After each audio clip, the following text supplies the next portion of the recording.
The Chafetz Chaim asks a question. He says, wait a minute. How could somebody be happy with a bad lot? Bad circumstance. This is a very, very common question. I get it at least 3-4 times a day. They don't actually ask me this question, but in essence, that's what the question is. People tell me about their problems every day. People are lonely, people are broke, people are having all types of problems, marriage problems, financial problems, and so on and so forth. And they say, how could I be happy if Hashem didn't give me a wife? Hashem didn't give me a husband. Hashem didn't give me money. Hashem didn't give me this. Hashem didn't give me that. How could I be happy with such terrible circumstances? And that's actually the question the Chafetz Chaim asks in Ala Torah, Parashat Vayitchanan, chapter 6, verse number 3. And Chafetz Chaim gives an analogy. He says, there are two types of cutters that were available. One was a cutter for diamonds. To cut diamonds, you need very special tools. And this tool is extremely expensive. But it can cut a diamond, which is in essence the hardest material we have on earth. But if the guy that cuts wood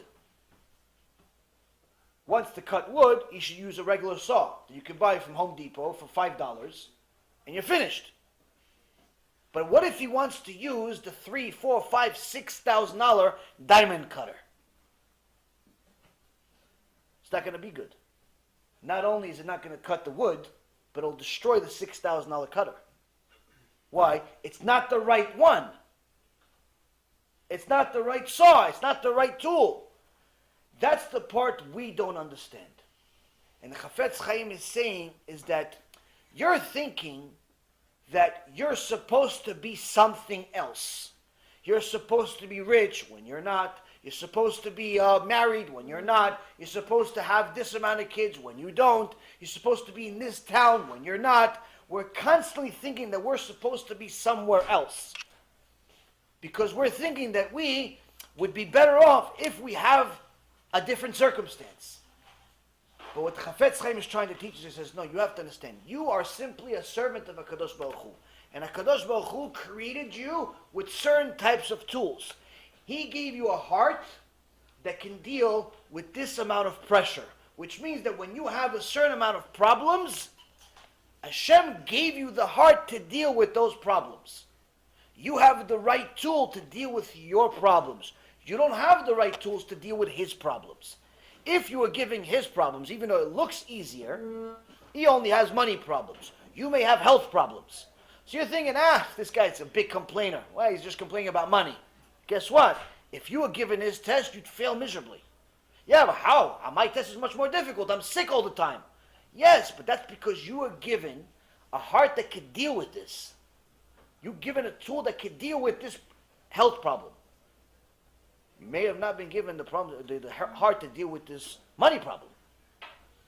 So the first thing we have to know is that the circumstances that we have, whatever they are, whether it's the loneliness or financial crisis or health issues or whatever it is, never ever say, oh, I can't believe Hashem did this to me. Oh, I don't know if I can pass this test. Oh, this is too hard. All of those things are simply the wrong decision and actually kfirah in Hashem. Why? Because in essence what we're saying is that Hashem made a mistake with me. And what the Chafetz Chaim is trying to say, no, if you have this problem, that means you also possess the tools to overcome this problem. If you think otherwise, it's a mistake. The second thing is what Rabbeinu Bechaye said.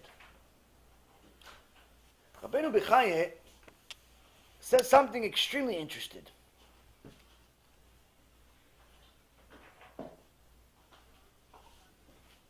How is it that this happiness is connected to humility and Yirat Shamayim? He says, first and foremost, if a person is humble,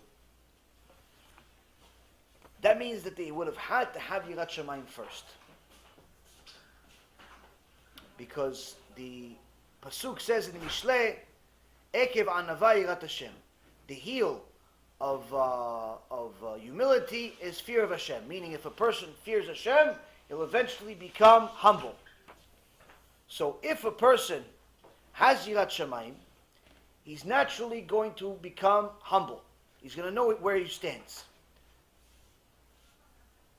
Now, one of the greatest things about humility is that you know where you stand and therefore you're happy with whatever you have. Naturally, you'll become happy with your share. And Rabbeinu Bechaya says, that's what's going to make you rich. It's not that you're necessarily going to suddenly inherit billions of dollars. It's that whatever you have will be sufficient. You'll be content with it. And that's the definition of being rich. It's not a certain amount of money. It's just being happy with whatever you have. So if you have Yirat Shamayim, you're going to eventually become humble. If you're humble, you'll be happy with whatever you have. If you're happy with whatever you have, you're rich. And if you're rich, you'll live much longer. Not just years-wise, but actually in this life, as far as psychologically. And the reason why is because when it's the opposite, when a person is not humble, when a person is constantly looking for more, then they'll never be happy with whatever they have.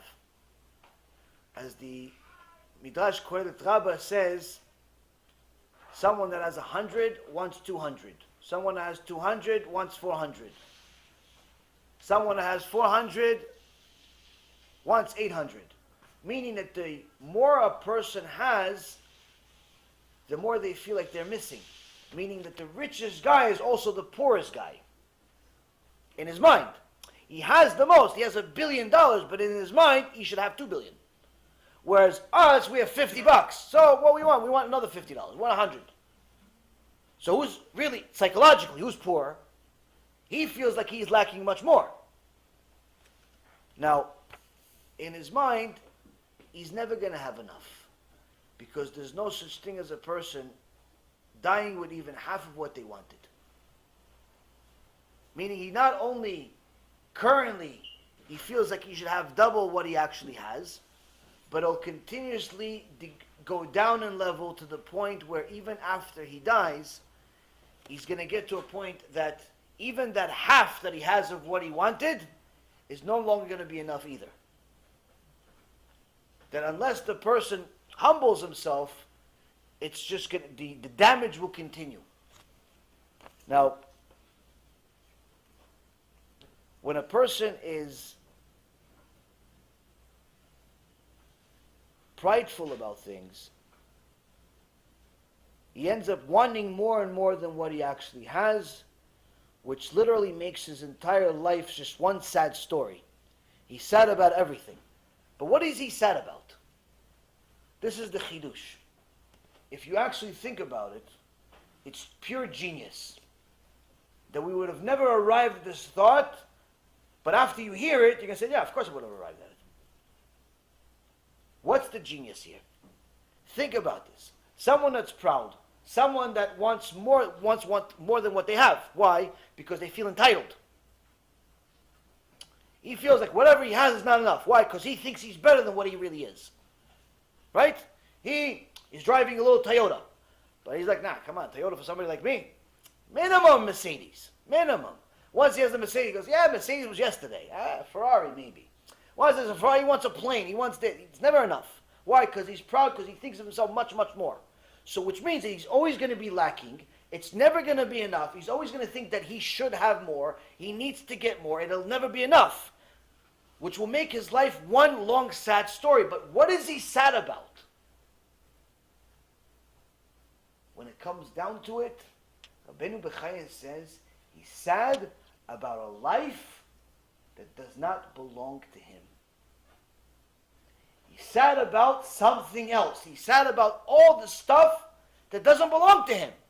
He's sad about his friend having that car and not him having the car. But it's not your car. Why are you sad about his car? He's sad that his friend got married to her and he didn't get married to her. He's sad that he has this house and he doesn't have this house. He's constantly sad and agitated and miserable and depressed about a bunch of stuff that's not his. It's all illusion. It's one big optical illusion. And that's why I always tell people, the lowest form of conversation, meaning a clear indication that someone doesn't have anything in their mind, is when your topic of conversation is other people's money. People that talk about sports stars and celebrities making an X amount of money, and he made this deal, and he just signed a contract for $20 million, and he just signed this deal for $2, and that. Like, talking about other people's money is literally the lowest form of conversation. It simply shows that there may not even be a mouse in there.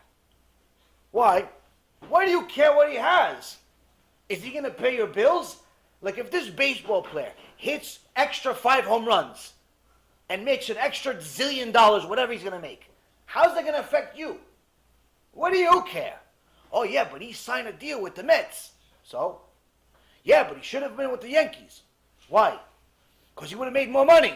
What do you care how much money he has? What are you, his accountant? Are you a hedge fund manager managing his stuff? Like, why? For what? What do you care?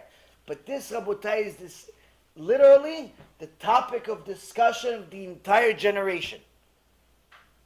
I remember on Wall Street, non-stop. You go downstairs for a cigarette break for lunch, everybody's talking about other people's money. Oh, you see him? He just did this trade. Yeah, he made $1 million.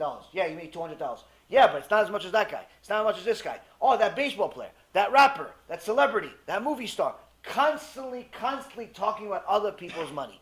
Constantly. Young kids, teenagers, they don't know anything in the Torah or anything about life, but they know the salary cap of every single team in the NFL. They know exactly how much every single basketball player that plays for their team made last year, including signing bonus, including contracts with Coca-Cola and Adidas and Nike, and how much he made on the side with some investments, and how much he gambles, and whether he's getting a divorce or not, and whether he has a prenup. They know the bank accounts of every single celebrity. But how to add, they don't really know so much. How to wake up early in the morning, go pray, or even do something useful, not so much. But salary caps, other people's money, how much this movie made, how much this movie cost, they know. This is literally a disaster, an epidemic that's causing people to become more and more depressed without a cure in sight. Because they don't think that they're sick. The average person doesn't think there's anything wrong with talking about other people's money. Why not? Unless you learn what Rabbeinu Bechaya says, you're never going to arrive at this conclusion. Why? What's wrong with talking about other people's money? They do it on the news all the time. What's wrong with it is that when you talk about other people's money, you're picturing not what he has, not what she has, but what you don't have. You're not happy for him that he just bought a plane. You're thinking, he bought a plane, hopefully it crashes. Oh, no, I mean, hopefully it's good, yeah. Oh, he bought a nice car, yeah, hopefully it has a flat tire. Every curse under the sun. You're not happy for him. Oh, you just got married? Yeah, probably get divorced soon. What? No, mazal tov. You're not happy for them. Under your breath, you're like cursing them, you hate them. Why? Because you don't have it.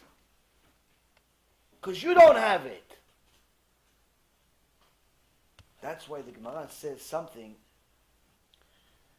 that the first time I learned it, I didn't get it. Second time I learned it, I didn't get it. Third time I learned it, I didn't get it. You know when I got it? Right now. Gemara says, everybody knows what the Chatan and Kala are going to do after the wedding. But anyone that thinks about it, anyone that talks about it, discuss it with each other, or even thinks about it himself, is better off he didn't come to the world. I'm thinking to myself, relax, guys. Okay, everybody knows what's going to happen, so what? Why is it so bad that it's better off the guy's never born? I mean, that bad? Yes, that bad. Why? Because that simply means that you are living an illusion. You're constantly going to be upset at other people's happiness because you're going to look at their life and be jealous because you think that it all belongs to you. So such a life, it was better off not to be born. Such a life is a miserable existence. That's why, Rabotai, when we see the Chachamim tell us that you need to have certain tools in order to survive this life, it's not really a suggestion. It's more like a survival guide. You see people left and right taking drugs, all types of mental drugs to numb their pain, to numb their depression, to get them out of reality. In reality, you don't need any of this stuff. All you need is to follow the instructions of the sages. But that requires toil.